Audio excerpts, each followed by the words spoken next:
Friends, ನಮ್ಮ ಕಾಕ ಅವ್ರಿಗೆ ತೀರ್ಕೊಂಡಿದ್ದ ಕಾರಣದಿಂದ ವ್ಲಾಗ್ ಮಾಡೋಕ್ಕಾಗ್ತಿರ್ಲಿಲ್ಲ.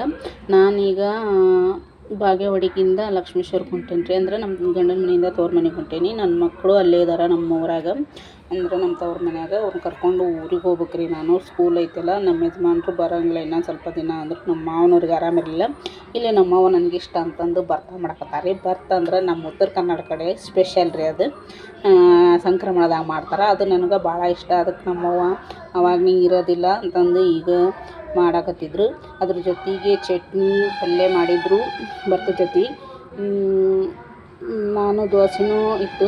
ದೋಸೆಗೆ ಕಾಂಬಿನೇಷನ್ ಭಾಳ ಚೆನ್ನಾಗಿ ಆಕತ್ತೆ ಅಂತಂದು ಭರ್ತ ಹಚ್ಕೊಂಡು ದೋಸೆ ತಿಂದ್ರಿ. ನನ್ನ ಮಗನಿಗೇನೋ ಕೇಸರಿ ಬಾತ್ ಮಾಡಿದ್ಲಂತ ನಮ್ಮವ್ವ. ಅದಕ್ಕೆ ಕೇಸರಿ ಬಾತ್ ಮಾಡಿ ನೋಡುವ ನಿನ್ನ ಮಗ ತಿಂದೆ ಸ್ವಲ್ಪ ತಿಂದು ಹಂಗೆ ಬಿಟ್ಟಾನ, ತೊಗೊಂಡು ಹೋಗಂತಂದು ಹೇಳಾಕತ್ತಿದ್ದು. ನಾನೇನು ತೊಗೊಂಡೋಗಂಗಿಲ್ವ, ನೀವೇ ತಿನ್ನಿರಿ ಅಂತಂದು ನಕಲಿ ಮಾಡಿದೆ. ನನ್ನ ಮಕ್ಕಳು ರೆಡಿ ಮಾಡಿಕೊಂಡು ನಾನೀಗ ಊರ ಕಡೆ ಹೊಂಟೀನಿ ನೋಡಿರಿ.